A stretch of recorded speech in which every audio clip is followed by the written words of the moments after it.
uncle gets on the phone. He goes, "You're considered a princess in this country." And I was like, wait a second, what?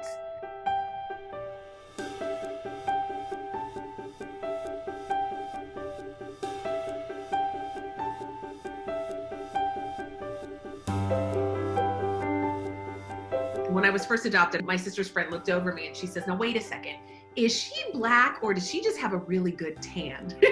My sister said, "This is my new little baby sister, Sarah. She's part West African and part white American." And they were like, "Oh, okay."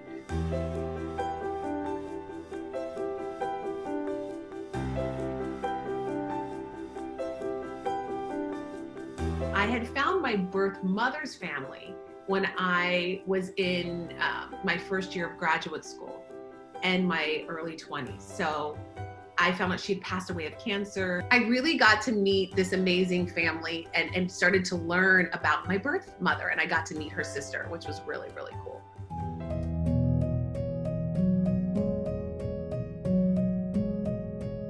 And then I realized, well, what was it like to be an African man in the 70s with a white woman in West Virginia having a child? Maybe I should give this guy a break, right?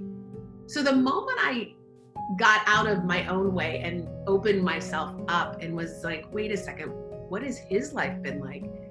Why don't I walk in his shoes for a moment? A whole new, it's like, I don't know, this may sound crazy, but like this yellow brick road opened up, so to speak.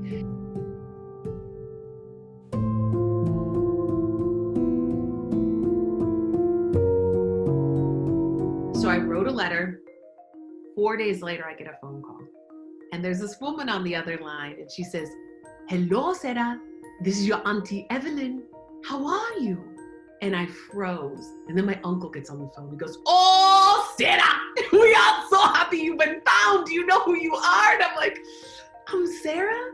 He says, "You are part of a royal family. Your great-grandfather was a paramount chief. Your grandfather, your uncle runs a chiefdom of 45,000, now 70,000. You can be chief. You are considered a princess in this country."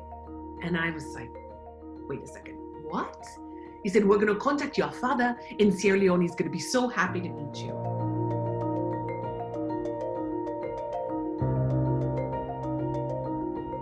I get off the airplane and I see my birth father sitting there and standing there, actually so statuesque and so nervous. And it's like his eyes were talking to me in that moment, is as if they were saying, "Please like me, please accept me, please like me." And it was so beautiful. We took a ferry over that night, stayed in a small hotel, and then there was a knock at the door the next morning from my father. And he gave me this beautiful green African dress. And he said, "Sarah, I would love for you to wear this green African dress into our family's village tomorrow." And I said, "I would love to." And as we arrive in the village, there are 100, 200, 300, hundreds of people to welcome me. And then all of a sudden, everyone parts. And all the women of the village come forward wearing the same green dress that I had been given. And they were singing. They were singing, "But a tang, tang, tang, but a tang, tang, tang, pa-da-do-ah-do, way, poora Sarah go to." They were singing, "We're preparing for Sarah." And I had never met anyone there in my entire life. I was literally pinching myself. And I hadn't won the basketball game. I wasn't the homecoming queen. I just showed up and that was enough. And it was so exciting and so special.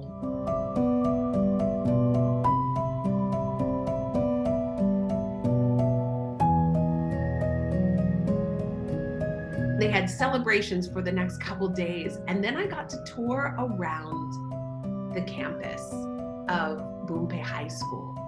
And my grandfather helped build the school years ago. And I started to see what happened after an 11-year Blood Diamond War. I saw people with missing arms, missing legs. I saw the roof that had been ripped off the top of the dining hall. And the reality set in that this is wonderful that I've come to meet my family, but I realized that's actually not what this trip is really about.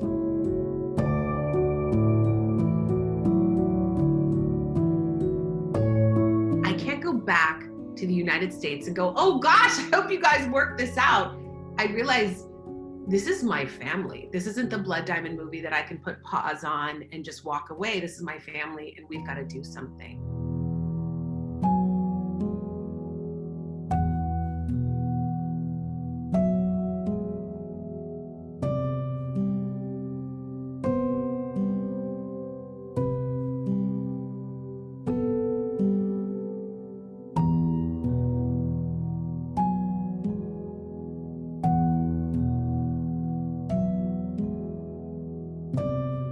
all this didn't happen for no reason. For people of color, and specifically African Americans, we don't often get taught, because people don't know about the continent and we don't know about our African roots.